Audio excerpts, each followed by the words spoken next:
I regret buying the iPhone 14 Pro. I mean, not really, because I had to buy it in order to review it for you guys, but I definitely regret trading in my 13 Pro Max for it, and if I had my time back, I think I would have kept that phone. The iPhone 14 Pro is great in a lot of ways, but after having this phone for like the past 3 or so months, I just don't feel like it was worth the upgrade. So first, I want to run through the things that I do like, because there are some things that the 14 Pro does that's better than most, if not every phone on the market, and I think it would be unfair to not give credit where credit is due. The display on the 14 Pro is up there as one of the best that's currently available on the market, and not because of that dynamic island either, although I will get to that in a moment. First of all, this thing gets crazy bright. Like, we're talking 2,000 nits of brightness outdoors.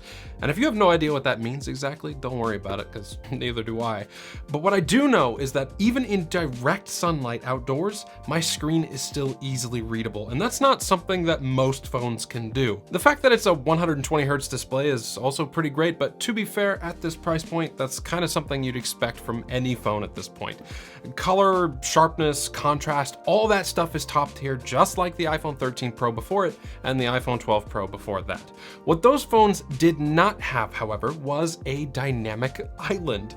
Now, some people might consider that a good thing. It does technically extend a little further out than the notch did, and the pixels behind it are kind of useless, save for Reddit's dynamic island zoo feature. But it does bring a lot of functionality with it, including showing system alerts, allowing you to control timers and music, and giving you additional information while in phone calls or voice recordings. I think it's an interesting change that breathes just a little bit of new life into the 14 Pro series phones, something that is seriously needed after 5 whole years of iterative updates. The 14 Pro also adds the new always-on display mode. Initially, it was pretty bad, not gonna lie. It looked kind of cool given that your wallpaper never turned off, but it ate battery life on a phone that was already starved for it, and it drove me nuts because every time I caught my phone in the corner of my eye, I thought I had a notification because the screen was on. Thankfully, you can now set the always-on display to only display the clock and any relevant information so that it doesn't eat up much battery and it doesn't make me think I have a notification every 12 seconds. The cameras also got a pretty big upgrade this year. For the first time since the iPhone 7, Apple has increased the megapixel count on the rear main sensor. We now have a 48 megapixel wide-angle camera on the back of the 14 Pro and Pro Max, along with a 12 megapixel wide and telephoto. Not only does that give us sharper, more detailed images, but it also gives us the option for a 2x crop, since there's more than enough information in that sensor to crop in without losing detail. The cameras are great overall. Not a huge upgrade from the 13 series, I don't think, but I don't really think they needed one either. The 14 Pro has some of the best cameras on the market, especially when it comes to video. Now at this point, you're probably thinking, all this stuff sounds pretty good so far. And it is. When it comes to the display and the cameras, it's really hard to beat the iPhone 14 Pro.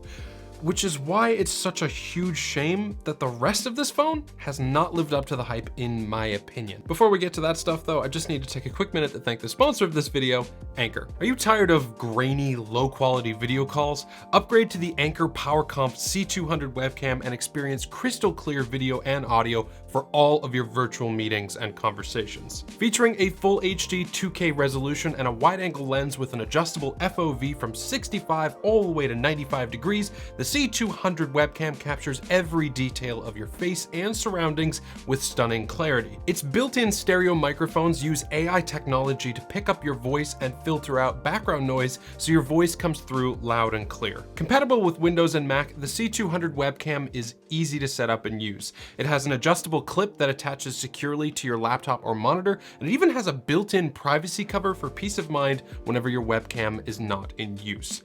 Don't settle for mediocre video quality. Get the Anchor PowerComp C200 webcam and elevate your virtual communication to the next level. You can pick one up today by clicking on the link in the video description below. So this is the first year in a long time that I've not shot a full review of an iPhone within the first month of the phone's releasing. And there's a good reason for that. I was having so much trouble with this phone initially that I could not possibly recommend it to anyone in its current state. It was by far the buggiest iPhone release that I had ever experienced. There were countless articles written about how buggy the launch of the 14 series was. I am not the only one that experienced this. I had issues with dropped frames, random crashes and restarts, all kinds of UI bugs, like just a ridiculous number of them. There were camera bugs.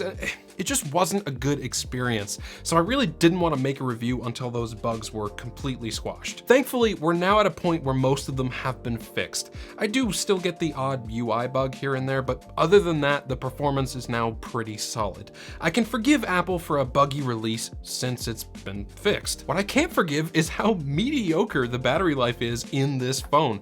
We usually don't see a downgrade in battery life across iPhone iterations, but unfortunately, that has happened this year. It was actually so bad at one point that I just got rid of all my custom widgets that are normally on my home screen, but that doesn't seem to have much of an effect, so I just turned them back on. Listen, I realized that the 13 Pro Max that I was coming from was a bigger phone with a bigger battery, but I could easily get twice the battery life in that phone. The 14 Pro comes dangerously close to running out of battery before my day is over with the always on display mode on, and if I'm using the cameras a lot that day, yeah, it'll need to be charged long before the day is out. I think there's probably more than one reason for that. The first and most obvious reason is that the A16 Bionic CPU in the 14 Pro is a bit beefier and more power hungry than the CPU in the previous one, but remember, they've also increased the display brightness by a lot this year.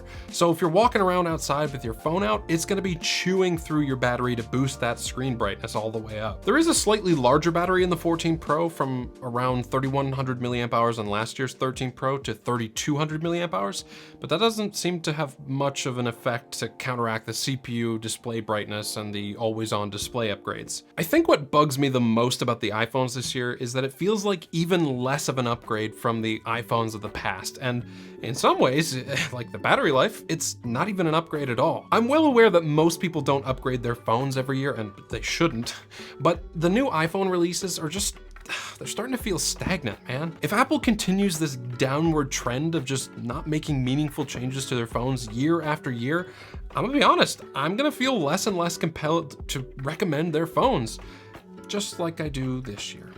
Sorry, Apple. So if you've got an iPhone 13 Pro, you should absolutely skip this one. And if you've got an iPhone that's older than the 13 series and you feel like you need an upgrade, upgrade to the 13 Pro or the Pro Max. You'll get better value for your money over there. Anyway, hope you liked the video. Thanks for watching, and as always, have a great day.